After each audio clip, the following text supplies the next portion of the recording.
All right, two different runs showcasing a similar team today. The first one is on the replay system because I played it on my phone. These runs, the replays tend to be so short, I feel like you can't really make a video out of one of them by itself. So I ended up recording more runs with this team. And it was kind of a fun team anyway, so it's nice to just keep playing fun builds instead of immediately moving on to the next one. So to start with here, I'm taking the damage blocking units, so both Ghost Kitten and the Fan Muscle. Both of them take reduced damage, and the intention for this team is to have Hedgehog at the front, as we find it here on turn 4. So the Hedgehog is not going to do much damage to either the Ghost Kitten or the Fan Muscle. Now this is on the previous version, so the replay bug still exists, but thankfully that's gone from live now, I think. So you can see there that the Hedgehog doesn't do any damage to either of those two units. And actually, I'm not sure why I frog swapped onto the Hedgehog already. I should have just waited until I've leveled the Sphinx up. Doesn't matter too much really, because I'm not too bothered about the stats on the Hedgehog. The most important thing is the units behind it. As we end up losing here, not too surprising. Now I did pass up in the shop there one of the units that I am going to want in the final team, and that's because I'm not going to take it till right near the very end. And the reason for that will become clear as we go.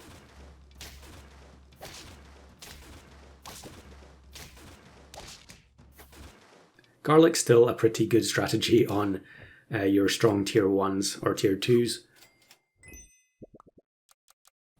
Even though you can take more damage now, a lot of the time it doesn't really matter too much. It's only going to be against those annoying summon teams that have a lot of one or two damage units. Rare team playing Andrew Sarchis there. That actually might have been a free-to-play opponent, I think. So we get the Sphinx value on the level up for Fan Muscle, and then I immediately get 2 Ibexes, so we're also going to put Ibex at the front to make sure that we get a copy of it. And unfortunately this is pre-Whale Shark change, although there are plenty of Whale Sharks in the current arena pool. The previous version with Bilby was bugged. I think we barely lost that previous game, but yeah, it was a loss nonetheless.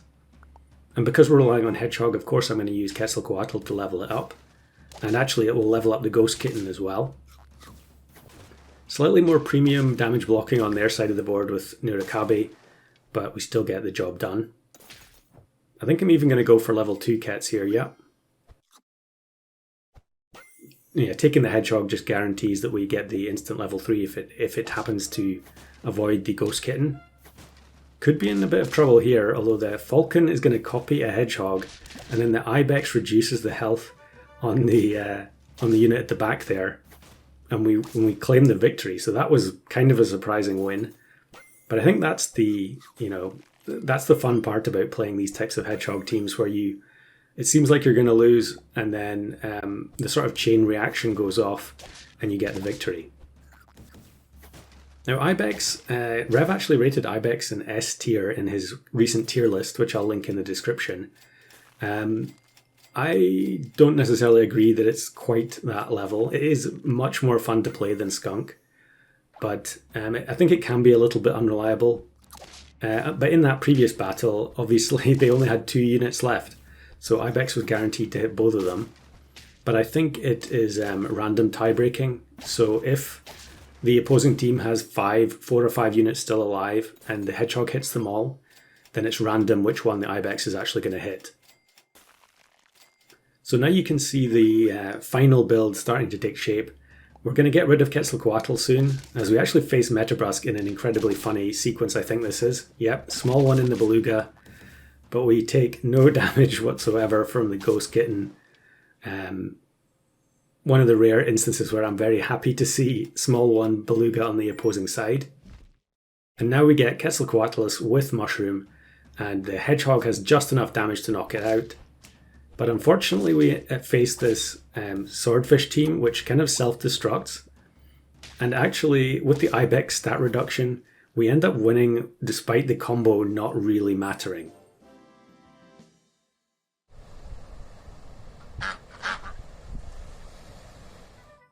So obviously I had to keep going. That was tantalizingly close to what I actually wanted. You could see the idea was pretty straightforward, that the Hedgehog knocks out the Quetzalcoatlus, and so we end up getting the buffs on our own team. Actually, here's Metabrusque as the first opponent of the next run. And it's always nice to see snipers on the opposing side when you have Ghost Kitten. And we take the victory because we block the snipe completely. Level up with the Blobfish pill. It's kind of funny really that Blobfish pill was so prevalent way back.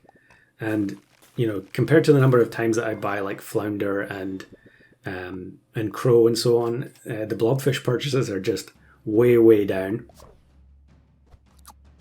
So really, I just want the same team as the last run. The difference this time is I would just like some final opponents where they don't kind of ruin their own team with their self-sniping abilities. And preferably they don't snipe my Quetzalcoatlus either. Although I think it is going to be a very similar run here where it's going to be very close to the end before we actually get Quetzalcoatlus into the team. So yeah, we'll take the Crow. I was really struggling to think of other ways that you could trigger Quetzalcoatlus to benefit your own team. Obviously you can do it using both Whale and Pelican. Of course you can use Fringe Head, but I think we've all seen that many times at this point. We find the Ibex and we take the level up. I guess you could use Lamprey. Lamprey is just a bit of an awkward unit. And this time, since we already have the level 3s, we don't need Quetzalcoatl. Actually opposing Quetzalcoatlus, but the Ibex there kind of wasted its trigger, I think, because I think they both hit the same unit. Another reason why I think Skunk is probably overall better than Ibex. At least in the context of customs. Okay, we're going to freeze the Blobfish. I guess I could have taken the lemon there, but I don't really want to waste gold on equipment for the Orca when I would rather get Mushroom. Combo kind of worked here. I think we were going to win regardless. And I guess I'm just going to look for level 2 Blobfish before I go for the pill. Actually, we end up getting the Orca, so we don't need the second Blobfish anyway. Panther plus Skewer, pretty nasty, especially since the Amargasaurus gives all the health back. But actually, we're going to win anyway. Another one, I think, which was kind of surprising. Good spawns from the Orca. Although I guess it actually didn't matter what spawned from the Orca there. Okay, looks like I'm going to go for level 3 Ibex instead of level 3 Orca. We do find the Mushroom, and I should definitely keep the other Mushroom frozen because we need it for the last member of our team. Back-to-back Snapping Turtle, don't see that too often. But the Triceratops here is going to get reduced down to 2 health as a result of the double Ibex trigger. Although I think it's going to be a tie, yeah. We just didn't have quite enough snipe damage to remove the bluebird.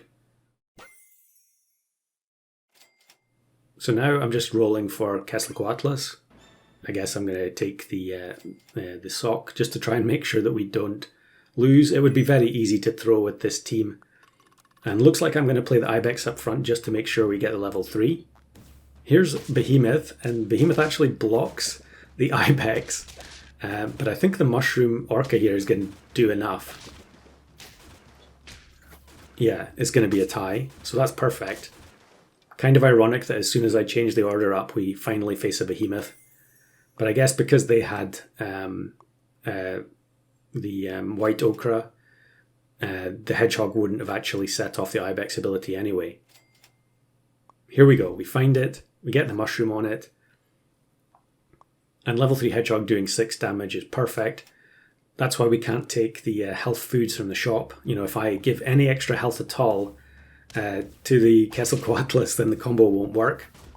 And as you can see, it's a very bad combo because we're only getting a tiny amount of stats added on.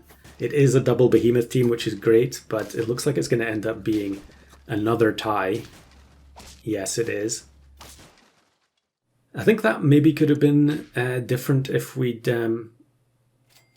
if the Ibex triggers had gone to different units. I could be wrong.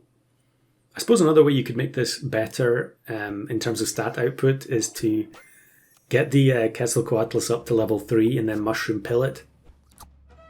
The problem with that though is that it's going to be much more likely for it to get hit by a stray snipe and for the team to fall apart. Unfortunately in this one the Ibex doesn't take the health off of the lynx, so it looks like we're actually going to lose to Equi there. And I think I make a mistake here. Yeah, I put the the pita bread on the ghost kitten, which actually doesn't work because the hedgehog only does 6 damage. So the ghost kitten absorbs all of the damage, and that actually means that the pita bread doesn't go off. Kind of interesting. You don't really see that interaction very often. We get the tiny amount of stats from the Quetzalcoatlus getting knocked out. We need some big time spawns from the Orca here to try and scrape a draw, but I don't think it's going to happen. We do get a Weasel, which is nice, getting extra gold next turn.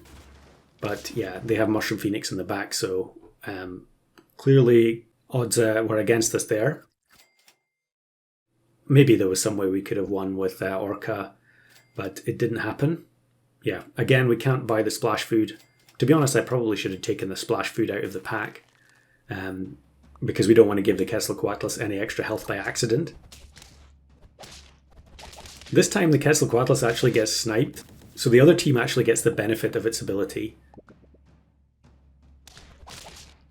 But because they basically only had one big unit, the Ibex plus Hedgehog combo is going to be good enough. We can take Hot Dog because it's an attack food, and Carrot as well.